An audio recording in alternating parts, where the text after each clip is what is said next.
Hello everyone, I'm Cassandra. And I'm Mom. And this is Millennial Mom. And in today's video, we're going to talk about 90 Day Fiancé Before the 90 Days, Season 4, Episode 3, Risky Business.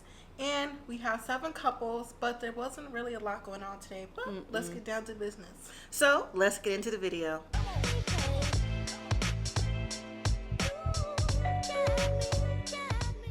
So our first couple we're going to start off with is Yolanda and Williams. And I think this is going to be one of Yolanda's last episodes. Yeah, if me not too. the last episode. Because we pick up where we left off, where she's still calling Williams, DMing Williams, and she's not getting no response. Not at all. So the next day we see her at this press juice area. And you know, she's wasting these good people's time and space. Jeez. Calling this man knowing she not gonna get a reply. Like, why are we doing this? She don't know that. She's still hopeful. Production does, but production's just so shady. Anyways, of course he didn't answer. Later on, we see her at her house. She recalls production and lets them know that, you know, Williams is no longer Williams on Instagram. Now that is shady. Changed the name, took off the pictures, but kept the same bio. So she's just like, what's going on? Isn't that considered deleted? No, not really. Oh. Because I guess his new name is still a follower on hers. So she found it. Oh, okay. But, you know, I just want Yolanda to move on. Me too. Find someone in her local area. Me too. And call it a day. So next we have Mom's favorite couple, Darcy and Tom. No, that's not my favorite couple. I thought it was. We see Darcy at the gym, face beat, boobies out, you know, getting her run and exercise on. But then she tells us that her sister Stacy, boyfriend, Fiancé, saw on Tom's Instagram him posing at the place that he took Darcy at with her fake key on Instagram. Then we see the picture pop up, and it's him and the new lady, you know, just taking pictures. She's sitting between his legs or on the stairs posing. They're just doing the most. So after the gym, Stacy pulls up and picks up Darcy. They head over to a cafe, and they're talking about the pictures that was sent and everything. And Darcy says, "You know what? That's not love." And Stacy's like, "Why do you put up with this? You deserve better." Darcy said that she's never heard anything negative from Tom, and she pretty much thinks that they're still in a relationship. I mean, they don't have any rings or anything, but there's no reason to doubt they're in a relationship. I don't know why, because when he went home to England, I thought that was it. I thought they left not on the best of terms. So once they got in the cafe, like I said, they're talking about this, and Darcy's upset and emotional about it. And Darcy says, "You know what? Now she's going to go to New York." Because remember, Tom said that he was going to be in New York for business. So now she's going to go to find out what's going on. I'm like, okay, Darcy, go ahead and get your information together. Next we have Jeffrey and Varia. So we still see them on the way to the hotel, and it's still awkward silence. Varia's like, I need something to drink, not water. And Jeffrey was like, you want some vodka? She was like, that's too hard. I'm like, girl, that's too hard for you? Vodka? Well, I mean, why? Because she's Russian? No, I'm just, because I think vodka's weak. Well, I do too, but that's a different story. But we still see them, and he's looking around. He's like, wow, there's so many high rises here. And she's like, you guys don't have those in your villages? And I'm like, villages? But maybe villages means, you know, small cities. So, obviously, Varia, because if you did your research, you would know that United States don't have villages. The hotel ride seemed like they was in a car like all episode pretty much, right? Yeah, they were. They're having a hard time coming up with conversation. They're like, so, do you like me? Yeah. Okay. You know, like that, just silent. I mean, I think anybody would be uncomfortable if you don't know what to say. Varia is pretty much saying how, no, he's not the man who she thought he was. He was more outgoing online and more chatty. She thought she was going to get that. And in Jeffrey's confessional, he said the same thing too. Like, he doesn't know what's going on. And, you know, if she doesn't open up, you know, this is not going to work out. But a lot of foreigners think Americans are just outgoing and bubbly and non-emotional and all that stuff anyways. I guess, but they were having a hard time with their communication. Jeffrey later expresses to Varya that he doesn't get why that she wants to stay with her friends rather than him, since he just got there in Russia. And she was basically like, oh, I told my friends that I would stay with them. And at this point, I would want to stay with my friends too, because it's just really awkward and silent, and no one's really like giving good communication. Well, it's not even about being awkward and silent. She's staying with her friends because her friends are concerned that she doesn't really know him except for over the internet, and it's a safety issue. So Jeffrey says, while he's putting his stuff down and they sit down together for a few minutes before they go to dinner, he's like, so, what do you want to do? She's like, I don't know. But then she finally says, you know what? I feel like you're not treating me like a girlfriend. I think you treat me like a father. And he couldn't understand that. He's like, well, why? He's like, well, when we first saw each other, you hugged me kind of like, a fatherly hug, things like that. She goes, what happened? You used to be more chatty. We used to talk a lot. The whole vibe was just hard to watch.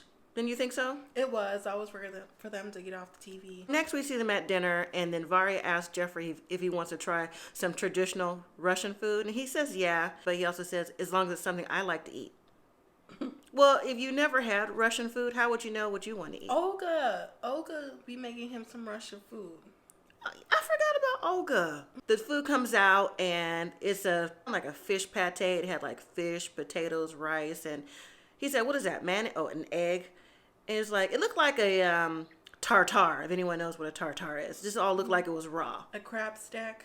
Yeah. Ooh, that sounds good right now. Does it? So anyways, Jeffrey's like, what is that? Mayonnaise on there? She goes, yeah, it's a special mayonnaise. Now, they didn't say what it was exactly, what the binder was, but Jeffrey went to taste it, and he was like, she's like, is it good? He's like, yeah.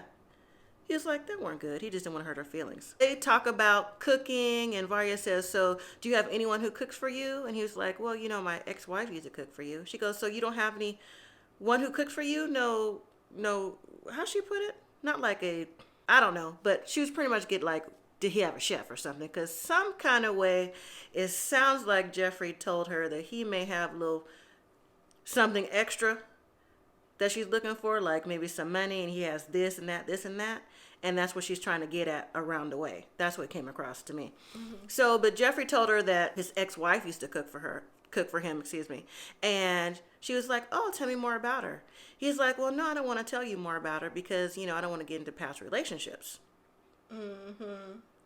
Right? We've gave you all the spoiler alert, so that's probably why. Varya said, so, well, me asking about past relationships is just trying to learn a little bit more about you. But you know what, though? I have to agree with Jeffrey on this one just a little bit. Now, that's awkward, talking about your previous relationship, because I don't think that's necessary. I know, but I'm just saying. On that, I can see why you probably wouldn't want to. I mean, he wasn't having a conversation about anything else. Well, you right about that. You told me. Varya went on to say, how come you didn't tell me you had kids? You know what he said? He said, it's not like I didn't tell you I had kids. I just didn't tell you I had any. I'm like, that's the same thing. Don't you think so? It is the same thing. What do you do? Just switch up 2 words? Yeah, that's all. And so she's like, why did I have to find out on your social media that you had 3 kids? And Jeffrey said that, he wanted to make sure they were in a committed relationship before he brought in the kids. Now, that part I can see. That's fine. But my question is to anybody who watches this, especially guys who watch this and may do this or know someone who do this, why do guys lie about kids? I don't know. Why? I don't know. It's either they lie about having kids or they lie about the number of kids. In our experience, that's true. That may not be for all guys. I'm sure even some women do it too, but Jeffrey is part of the line about the kids or saying that he didn't have any kids.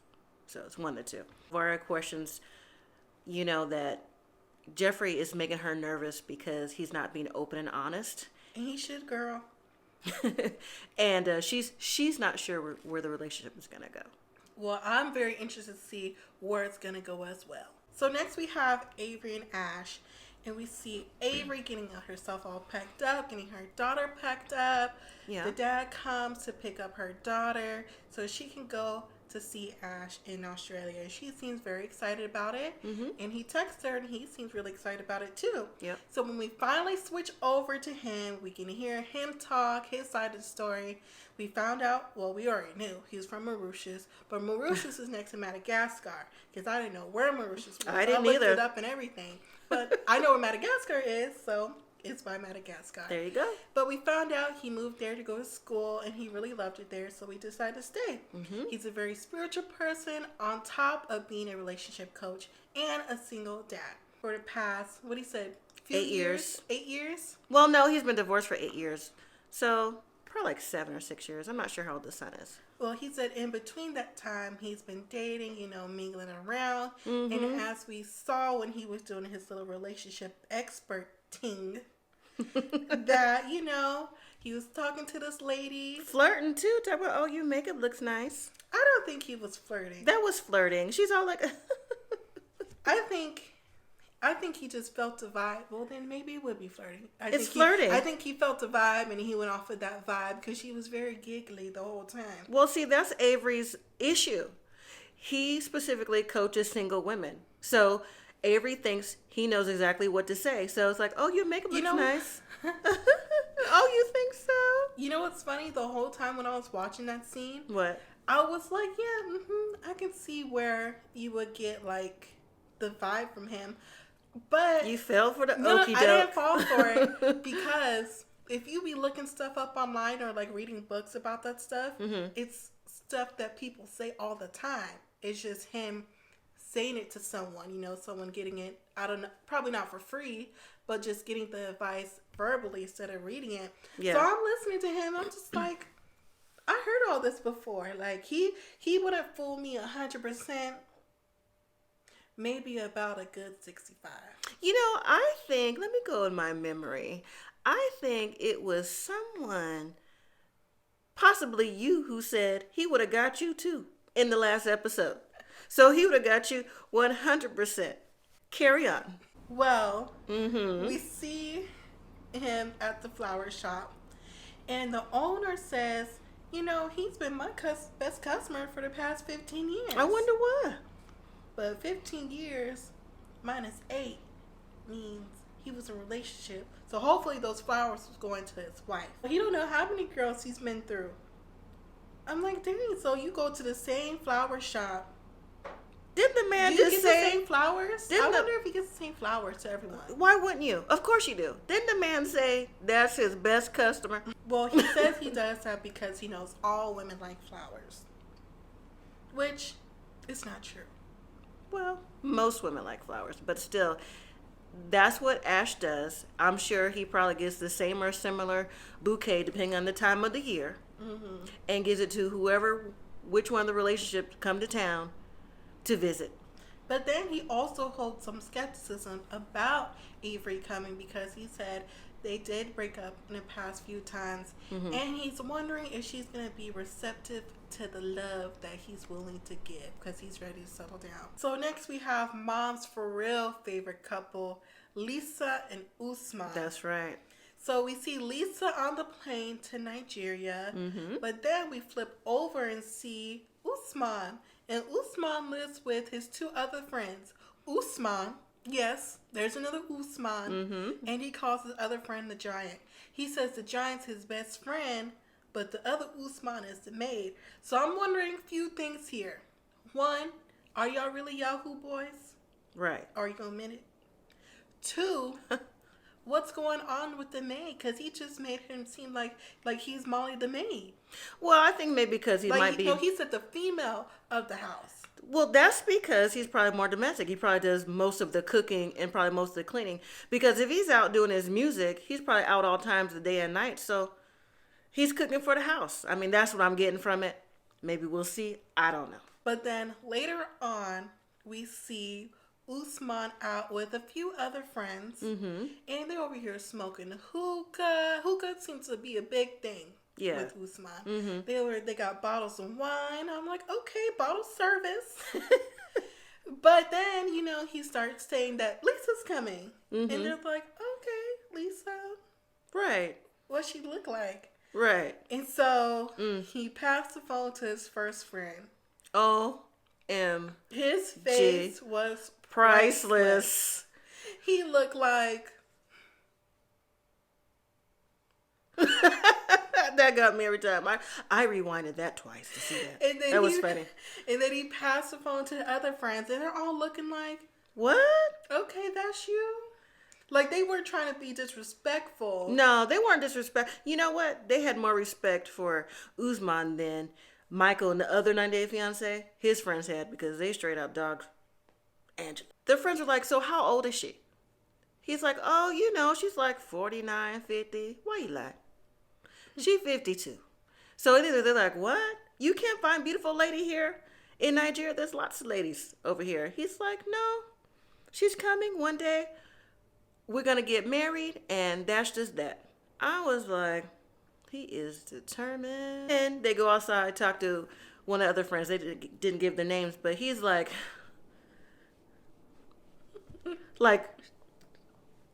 49.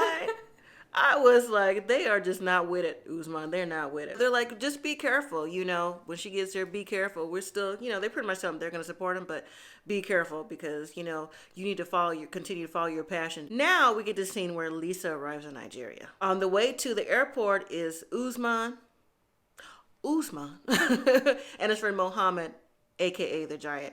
And, you know, they're asking him again, like, are you excited? Are you afraid? What do you think is going to happen when she gets here? He's like, no, it's going to be cool. Now, Usman brought a single red rose in the car. I thought that was nice. Yeah. That was sweet. And so Lisa doesn't know that the friends are coming along. She thinks he's coming by himself because, again, Lisa only wants to be with Usman only for 3 weeks. No friends, no music, no nothing. They get to the airport. Lisa's already there. He walks in. He's like, oh. You know, they kiss, they embrace. I mean, they look like they're happy. And he kind of looking at her like, you know. He's like, oh, I have a surprise for you. The surprise is the friends. She's like, you should have came along. You didn't tell me that. But when the friends saw her, man. You know, first of all, the one in the blue was already laughing before she even came out the door. They was like, but I think, you know, they laughed perfectly because when Lisa came out, she was laughing too. So they laughed, so kind of like counterbalance the laughing. So basically, I don't say what they were really laughing at. I think they were just surprised because even Usman said this because she has a big belly. Mm-hmm. They're like, you know, Usman said, you know, from up top, I thought, you know, she was big, but in the waist, I thought she would be skinny, and then at the bottom, I thought she was going to be plump. Now, once again, I got a few questions. One, did you think she was a IG model? Like that? Looking like that? What's next? 2, did you not see how old she is? Well, what's that got to do with her body? 3, I mean, why would you even think that? She's not someone who looks like someone in Nigeria. Anyways, after a short ride from the airport to the hotel, Lisa notices in the room that there has been roses put there and a nice little teddy bear. She's like, oh, that's nice. He knows what I like. And she's like, you know, I waited a long time, 2 years for this. Then you hear producers ask Usman, so are you looking forward to having sex with Lisa? Usman says, well, despite the fact that she's not the type of woman, I'm quoting here, despite the type that she's not the type of woman that I'm not attracted to, but she has woman parts and I have male parts, let's just say things are going to get groovy. Ooh.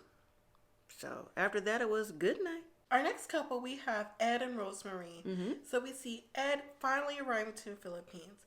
He said he's very nervous and he's excited, but he's more so nervous because he lied about his height. And he did this because he said that he doesn't feel like he's very attractive, but he says he has great personality. Yeah. And I feel like you should feel like you the bomb all the time. Yeah, I do too. We see Rose in the day in the life of what she does and how she lives.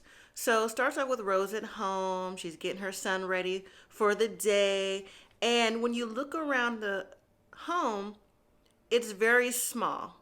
And Rose goes on to say that she lives with her sister in the back of the house. They live very simple and small, but she understands that this is how it is for them, and she takes great pride in it. Rose goes on to explain that she loves Ed, and she thought he was cute when they met online. She liked his personality. He made her laugh. She also said that she loves his long hair. And I'm like, girl, it stank. Oh, that mayonnaise? Don't do that to Ed. That's just what you got to use. His skin is sensitive now. Anyways, we go on to see Rose talk to her sister Maria about, is she excited about Ed coming? And she's explained, yes, that she is. She's like, well, what do you expect when you see him? She's like, a baby, of course. She's like, I would like to have a boy or a girl. That would be ideal. Now, that right there seems like it's already, I don't want to say set up, that's not nice, but already premeditated what Rose wants to do. Because I believe Ed said previously that he didn't want to have any more kids, but he knows that Rose does. But we'll see how that goes. Her sister also asked, so you already have your son Prince calling him daddy? She's like, yeah, Daddy Ed. I was like, you shouldn't have your kids calling someone else daddy. Well, she says she just wants the best for her son, so that's why she wants him to call him daddy. Her sister also said, well, that's okay because with the whole thing, because Ed is rich, so that makes it okay. To me, this once again brings out the stereotypes of people from foreign countries wanting to come over here. Mm-hmm. But go ahead. After they have that conversation, they end up washing clothes, they're done washing clothes. I guess they go to a different part of the market where they meet up with their dad. And Rose tells him that Ed is coming. So the dad was like, well, how old is he? Papa's age. Yeah, her sister was like, yeah, he's your age. And he's like, you know, he's concerned about that because he feels age is a factor. Rose says she doesn't think so.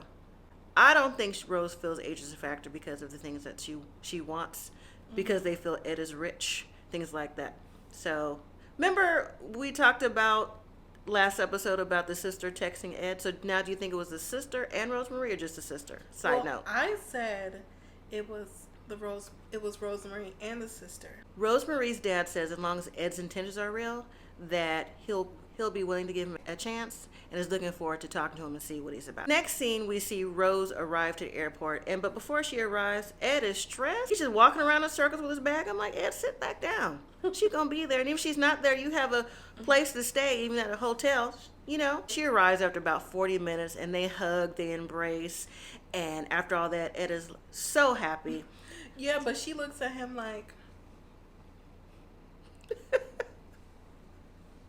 Right. Like, no, he's not the same height as you. Yes, he's a little bit bigger. Ed was like, so are you happy? You like what you see? And she too was like, you see that hesitation thing. And she finally goes ahead to say yes. But Rose did say in her confessional, she's like, he's really big, but small. On the way to the hotel, after they leave the airport, Ed says, well, have you ever been to Manila? She's like, no, I've never been. And what'd you say? Well, one, it's 3 hours away, and two, she probably doesn't have the funds to get there or needs to save the funds. It's not like in America where you can kind of find a way to a big city. It's different everywhere, but, you know, sometimes people get that misconstrued. Or, hey, maybe I'm getting that misconstrued. Well, Ed thinks maybe she hasn't been to Manila because she's been a good mom because she stays at home. But then Ed says, well, you know, you're going to be staying with me in the hotel. And he says, have you ever been to a hotel? And her answer threw him because she said yes. He was like... With who? Right, with who? She's like, with friends. He's like, guys or girls? He's like, when? Right. She's like, well, both. He goes, how many guys? She's like, 5 guys. He's like, huh. So, you know, that leads him to thinking maybe she's doing something she has no business. I mean, what was she supposed to do? Be in her home village raising her kid the whole time? Then you just ask her if she went to the city? She can't party with some friends? Oh, Ed? I don't know. For our last couple, we finally got a new couple, Yep. Stephanie and Erica. Stephanie's 29 from New York. Erica's 24 from Australia, Outback. So, Stephanie is actually a social media influencer, and she does YouTube videos which contains travel and like puppy videos and all the other stuff. And she actually met Erica off of social media. Mm-hmm. But before Stephanie came here, she was originally from the Czech Republic. Yeah. She moved here when she was 7 with her mom, and she's very close with her mom, and we'll see that relationship as the show goes on. So Stephanie said, YouTube and social media is what connected her to this. So when she found Erica, that made her feel even more accepted in all the stuff. But Stephanie has a secret to her mom, that she's bisexual. So Stephanie meets up with her friends to play tennis, and she want to get their opinions about what she should do about her upcoming trip and get their opinions about it if and when she should tell her mom, because she thinks that her mom will be emotional, won't be accepting of her sexuality. So her friends say, pretty much she has to live in her truth. And one of her friends who she played tennis with, he said, as a gay man himself, coming out to his parents was the hardest thing he had to do, and lying about it or keeping it from them will make it even worse. So they feel that she should tell her mom. And I agree with that, but I also think you have to tell your parent or parents or whoever when you're ready and when you're comfortable. Mm-hmm. Because, if you take too much time, you're going to give yourself a lot of anxiety. And I understand it's a hard decision, but they're pretty much tell her you need to tell your mom about it.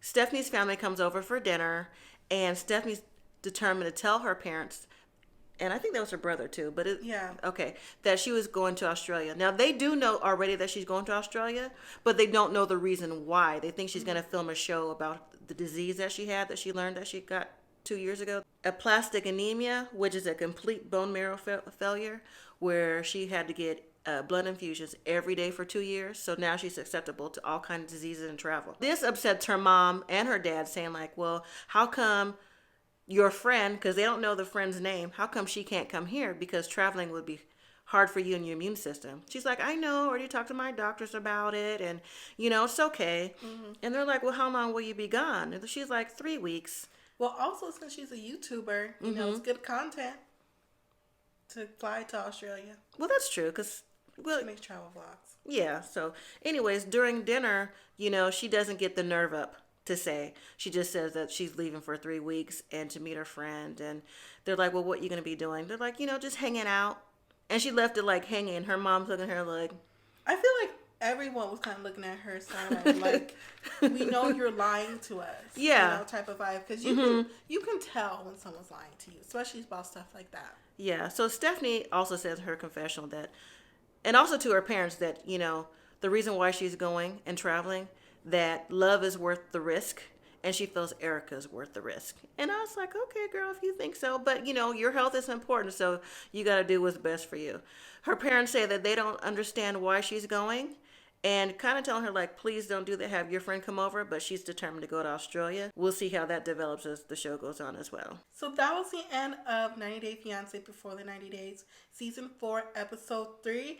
And it was a good episode. Yeah. Kind of went by quick. Yeah. I'm really excited for next week's episode because I want to see what's going to happen with Ed and Rosemarie, because she just looked like she was spinning bags and he didn't know what was happening. I'm just looking forward to Lisa and Usman, a.k.a. Nigerian Soldier Boy. That is my entertainment right there. Well, let us know what you are waiting for next week in the comments down below. Make sure you like, comment, and subscribe. And as always, live simply, be grateful.